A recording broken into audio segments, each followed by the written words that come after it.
पे आप दो कॉलम बनाएंगे। एक साइड हमें किसको देखना है, स्वप्रेरण को देखना है, और एक साइड हमें किसको देखना है, यहाँ पर अन्योन्य प्रेरण को देखना है। अब यहाँ पे हम देख रहे थे स्वप्रेरण में हमने देखा था कि जब किसी कुंडली में बहने वाली धारा के मान में क्या किया जाता है, परिवर्तन किया जाता है, तो उस कुंडली से संबंध चुंबकीय फ्लक्स में भी क्या हो जाता है, परिवर्तन हो जाता है।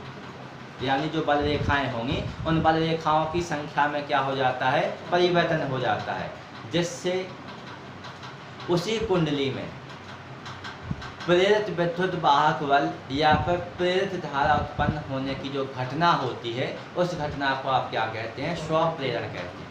माने एक कुंडली है, उस कुंडली में धारा प्रवाहित हो रही थी, तो अपन ने क्या किया, धारा के मान में क्या कह दिया, परिवर्तन कह दिया। जैसे ही धारा के मान में परिवर्तन किया तो उस कुंडली में जो बल रेखाएं निकल रही थी उस कुंडली से, उन बल रेखाओं की संख्या में भी क्या हो गया, परिवर्तन हो गया। अब जैसे ही बल रेखाओं की संख्या में परिवर्तन हुआ तो जो धारा थी उसमें प्रेरित धारा उत्पन्न हो गई, यहाँ पर प्रेरित विद्युत वाहक बल उस कुंडली में उत्पन्न हो गया। इस घटना को ही हम क्या कह रहे हैं, स्वप्रेरण कह रहे हैं। इसके पश्चात हमने देखा अन्योन्य प्रेरण, यानी जब किसी कुंडली में धारा के मान में परिवर्तन किया जाता है तो उससे संबद्ध यानी उसके समीप रखी द्वितीय कुंडली में चुंबकीय फ्लक्स में क्या होने लगता है, परिवर्तन, तो उसमें भी क्या होने लगती है, प्रेरित धारा उत्पन्न होने लगती है या फिर प्रेरित विद्युत वाहक बल उत्पन्न होने लगता है। तो सीधी परिभाषा यदि हम लिखना चाहें तो ऐसे लिखेंगे कि जब किसी कुंडली में धारा के मान में परिवर्तन किया जाता है तो उससे संबंध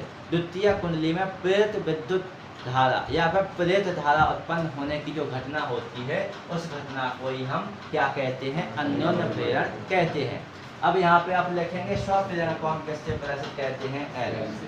स्वप्रेरण यानी स्वप्रेरिका, जिसको हम किससे प्रदर्शित कहते हैं, एल से प्रदर्शित कहते हैं, और अन्योन्य प्रेरिका को हम किससे प्रदर्शित कहते हैं, कैपिटल एम से प्रदर्शित कहते हैं।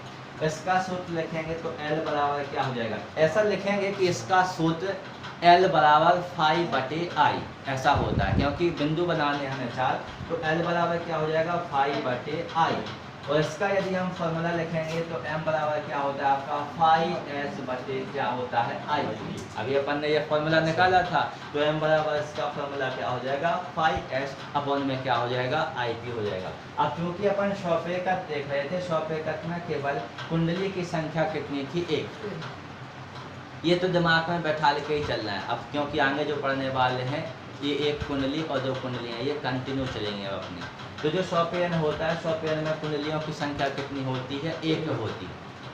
कितनी होती है, एक। और जो अन्योन्य प्रेरण होता है, अन्योन्य प्रेरण या अन्योन्य प्रेरक में यदि हम कुंडलियों की संख्या देखें तो कुंडलियों की संख्या कितनी होती है, दो होती है। और उससे संबंध क्या होता है, चुंबकीय फ्लक्स के मान, माने एक में धारा प्रवाहित कहते हैं और दूसरी कुंडली में प्रेरित धारा क्या होती है, उत्पन्न होती है। तो इसी घटना को आप क्या कह रहे थे, अन्योन्य प्रेरण कह रहे थे, अन्योन्य प्रेरक कह रहे थे।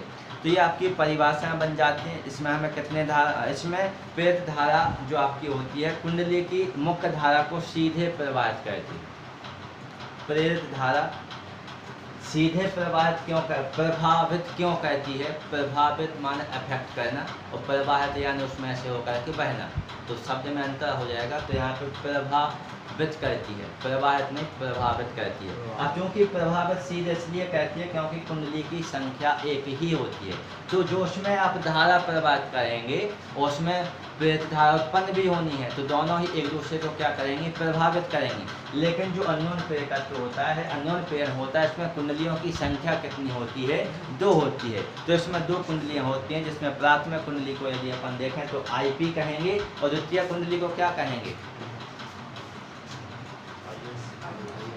आईएस कहेंगे। माने आईपी का मतलब हो जाएगा कि प्राथमिक कुंडली में प्रवाहित होने वाली धारा आईपी और द्वितीय कुंडली में प्रवाहित होने वाली धारा क्या होगी, आईएस होगी। लेकिन वो जो आईएस धारा होती है वो प्रेरित धारा होती है। कौन सी धारा होती है, प्रेरित। पहली कुंडली में जो हम धारा प्रवाहित करते हैं वो मुख्य धारा होती है, और द्वितीय कुंडली में जो धारा उत्पन्न होती है वहाँ पे हमने एक शब्द लगा दिया कि द्वितीय कुंडली में प्रेरित धारा उत्पन्न होती है, यानी वह मुख्य धारा नहीं होती है। तो ये अपना हो जाएगा, अंतर हो जाएगा दोनों में। स्वप्रेरण और अन्योन्य प्रेरण में आपको चार बिंदु याद करके रखने हैं, और चारों बिंदु आपके जो बनते हैं वो परिभाषा, यानी जो हमने पिछले क्वेश्चन देखे उन पिछले क्वेश्चनों से आपके चारों ये बिंदु बन करके तैयार हो जाएंगे। परिभाषा लिख देंगे, संकेत लिख देंगे, सूत्र लिख देंगे। इसमें एक कुंडली होती है, इसमें 2 कुंडली होते हैं, 4 बिंदु बन गए। इसमें लिखेंगे, इसमें मुख्य धारा प्रेरित धारा को सीधे प्रभावित करती है, इसमें मुख्य धारा प्रेरित धारा को सीधे प्रभावित नहीं करती है। तो आपके 5 बिंदु यहाँ पे